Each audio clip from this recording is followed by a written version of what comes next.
Hello दोस्तों, नमस्कार। स्वागत है आपका मेरे यूट्यूब चैनल में। आशा करता हूँ आप सभी अच्छे होंगे, स्वस्थ होंगे। तो आज हम बात करने वाले हैं GST inspector versus income tax inspector के बारे में। ये एक भाई का कमेंट था कि आप इस पे एक वीडियो बनाइए, तो मैंने सोचा कि ये वीडियो दे दिया जाए आप लोगों को, और बहुत सारे लोगों की यही क्वेरी भी हो कि वो भी जानना चाहते हैं कौन सा बेहतर है कौन सा नहीं। तो ये इस वीडियो में हम जानेंगे, दोनों की तुलना कर देंगे कौन बेहतर है कौन नहीं। तो आप इस वीडियो को अंत तक देखिएगा,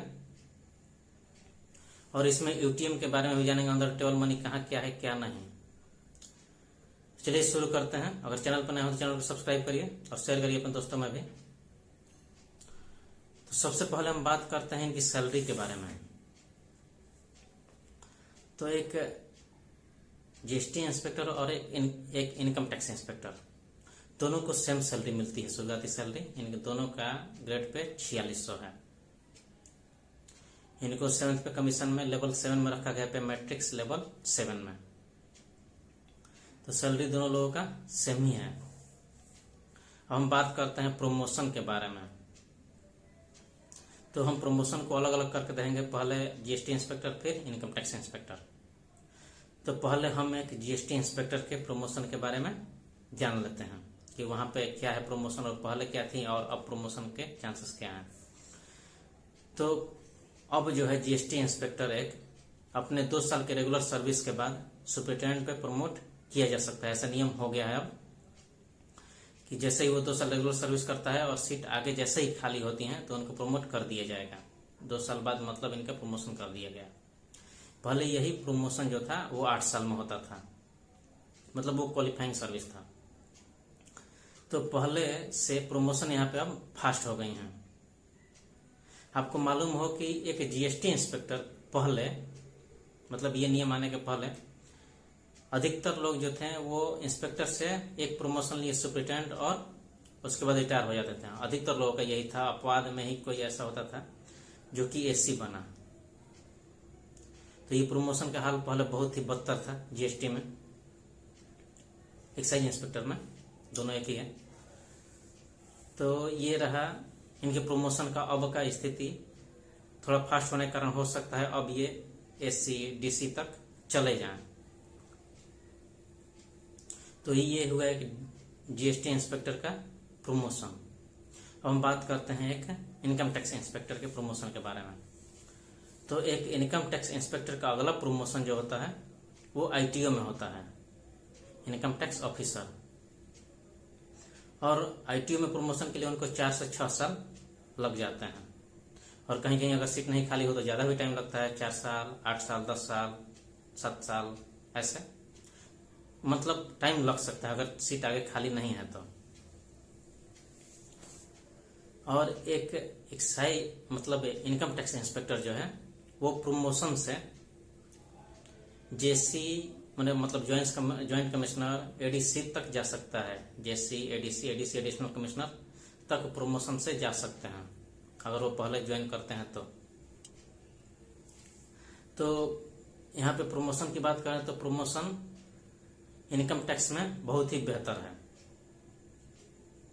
पहले भी था और अभी भी वैसा ही है। और जीएसटी में भी अभी पहले से प्रमोशन फास्ट हुआ है, लेकिन पहले जैसा नहीं है, पहले से फास्ट हुआ है प्रमोशन थोड़ा। तो ये आप लोगों ने प्रमोशन देख लिया। अब हम बात करते हैं इनके ट्रांसफर के बारे में। तो एक सीबीआईसी में अब प्रमोशन मतलब ट्रांसफर बैन कर दिया गया है। सीबीआईसी में ट्रांसफर अब बैन कर दिया गया है इंस्पेक्टर पोस्ट के लिए। जो भी एक प्रिवेंटिव ऑफिसर, जीएसटी इंस्पेक्टर और एग्जामिनर जो होते हैं, इनके लिए प्रमोशन अब ट्रांसफर बंद है। तो इधर ट्रांसफर बंद है, और वहीं इनकम टैक्स इंस्पेक्टर में ट्रांसफर जो है अभी भी हो रहा है। मतलब कोई स्पाउस ग्राउंड पर लगा दे रहा है, कोई मेडिकल या फिर और भी कारण से आपका ट्रांसफर हो सकता है, आप कहीं भी ट्रांसफर करा सकते हैं। लेकिन यही है, जीएसटी इंस्पेक्टर में ट्रांसफर अभी बैन है। तो ये है ट्रांसफर के बारे में। ट्रांसफर अब जीएसटी में बंद है, लेकिन इनकम टैक्स में अभी भी चालू है। वहीं अब बात करते हैं इनकी काम के बारे में। तो इन दोनों का काम ऑफिस में करीब करीब सेम ही रहता है, मतलब एक ही काम है। यहाँ ये जीएसटी का मूल्यांकन करते हैं और वो वहाँ पे इनकम टैक्स रिटर्न का मूल्यांकन करना उनका इनकम टैक्स का। और काम का प्रेशर जो है दोनों लोगों का ऑफिस में सेम ही होता है, काम का प्रेशर ज़्यादा नहीं होता। और वो एसएससी के करीब करीब हर पोस्ट में वैसा ही होता है, काम का प्रेशर ज़्यादा नहीं रहता। तो वो सब कहीं कहीं कभी कभार थोड़ा बहुत हो भी तो वो चल जाता है। तो काम का प्रेशर वैसा नहीं है जिससे आपको दिक्कत हो कहीं।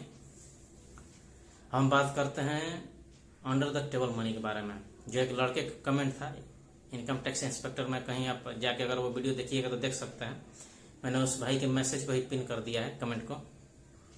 उन्होंने क्या पूछा कि आप अंडर द टेबल मनी के बारे में बताइए, और इसी कारण उस भाई ने मेरा वीडियो डिसलाइक किया। तो भाई सबसे पहले तो इस बारे में आप क्यों जानना चाहते हैं और क्या चाहिए इस बारे में? अरे नौकरी मिल गई वही काफी है भाई। बहुत सारे लोगों को तो ये भी नहीं मिल रहा है। बहुत सारे लोग ऐसे ही रोड पे घूमे घूमे फिर रहे हैं और आपको कुछ और ही चाहिए। सबसे पहली बात कि आप नौकरी करिए और देश सेवा के भाव से आइए। आपका पहले ही इरादा गलत है, क्या चाहते हैं क्या नहीं। नौकरी में पहले तो आ जाओ, उसके बाद देखते रहना क्या है क्या नहीं। तो इसके बारे में हम बात करें अंडर द टेबल मनी के बारे में, तो इनकम टैक्स में भी और जीएसटी में भी दोनों में अब खत्म हो गया है, कहीं भी कुछ नहीं मिलने वाला। और अगर कहीं कहीं हो भी थोड़ा बहुत तो वो भी खत्म हो जाएगा। हो सकता है आप लोग ज्वाइन करते करते, तो वो सब नहीं सोचना है कहाँ क्या है कहाँ क्या नहीं। वो सब अब न के बराबर खत्म हो चुका है। पहले ये सब हो सकता है हो, लेकिन अब नहीं है।